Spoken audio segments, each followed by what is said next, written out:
Good morning. Welcome to Spiritual Insights for Everyday Life. Recently, a reader named Gary submitted a spiritual conundrum to Spiritual Insights for Everyday Life about whether we can really believe all the stories that are told in the Gospels, and specifically how I, Lee Woofenden, as a Swedenborgian, can believe these things. He particularly mentioned the resurrection and the empty tomb. He mentioned the saints being resurrected and going to Jerusalem where they were seen, and other things, all of which we don't have time to cover in this video. I'll link the article in the description so that you can go and read it in full if you wish. But for now, I'd like to look at some of the basics, one of which is that the Gospels were actually written by people who either could have been present for the events that they describe or who would very well have known people who were present for them. They're all considered to have been written sometime between about 65 AD and 100 AD, which is within the lifetimes of the people who lived during Jesus' ministry, which took place around 30 AD. And John, the apostle in particular, is considered to have lived to 95 or 100 years old, and perhaps to have lived as long as to 100 AD. So these were actually written during the time when people who knew Jesus were still alive and could tell these stories. So they could have been written from actual eyewitness testimony. And as far as the discrepancies between the different Gospels, well, we know that when two different people see the same events, they'll tell the story in a different way.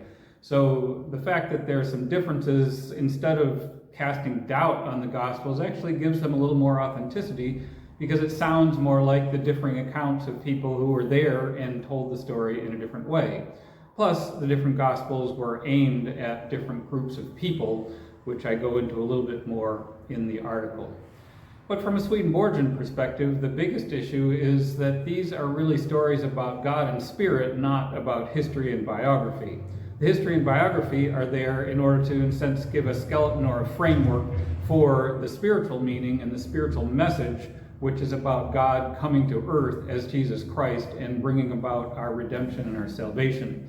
And for Christians, these are the important things that we pay attention to in the Gospels, rather than, wrangling about differences such as whether the disciples went to Jerusalem, stayed in Jerusalem after the resurrection, or whether they went up to Galilee, which is one of the so-called discrepancies between the gospel accounts.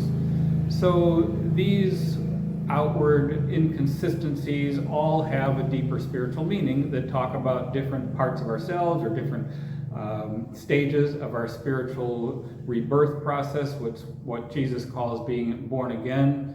So from a Swedenborgian point of view specifically, these stories are about spiritual events, not about material events.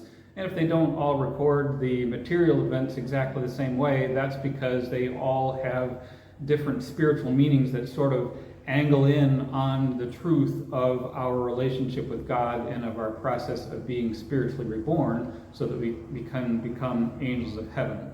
So these are the parts that Swedenborgians really pay attention to, is what does this mean for us?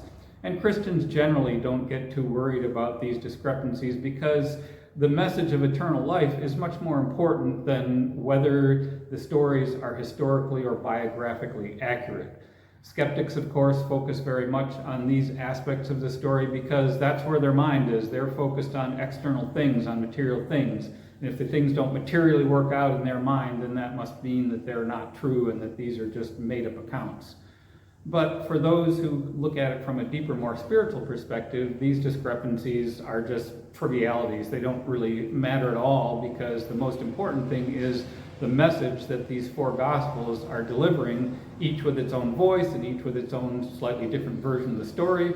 And of course, the version of the story in John is considerably different, and yet all of them agree on the most important things, which were that 2,000 years ago, God was born into this world as a human being, as Jesus Christ, that he had a ministry, he taught, and he preached, and he healed, and he showed by example what sort of life we're meant to live in order to move on to heaven after we die and have happiness to eternity. And then he was crucified and he was resurrected. And for the resurrection in particular, this was one of the issues that Gary raised. How can we know that that's true? Well, from a scientific and historical perspective, we can't. There's no historical evidence outside the Gospels themselves that Jesus was resurrected from the dead. And if those are the sources that we're going to trust, we're never going to believe. But God gave us revelation so that we can know about God in spirit, and the Gospels are our source of this information. And since they were written at a time when many people who were present for these things, or would have been present for these things, were alive, we can have a certain amount of confidence that they weren't just made up stories, because if they were, people would have objected to them and said, no, that's not how it happened. But in fact, the early Christians all believed that Jesus had risen from the dead. This was common knowledge among them, and this was among people who either were present at the time or who would have known people who were present at the time. So can we know from a purely scientific and historical perspective that these things are true? No, but we can know from a spiritual perspective for those who are willing to accept deeper sources of information.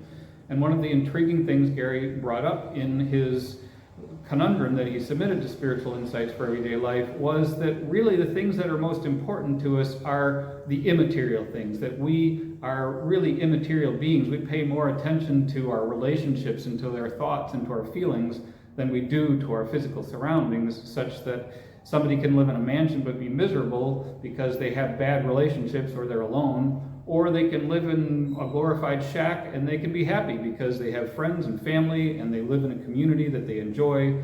So even here, when we're living in the material world, the things of the spirit, which are the things of the mind and of the heart, they're really more important to us and they're really more real to us than these material things.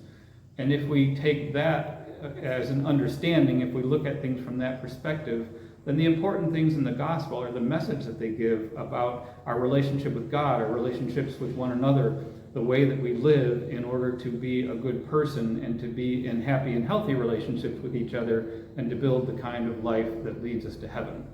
So this is a shorter version of my response to Gary's spiritual conundrum. I encourage you to click the link in the description and go over and read the full article if you're interested.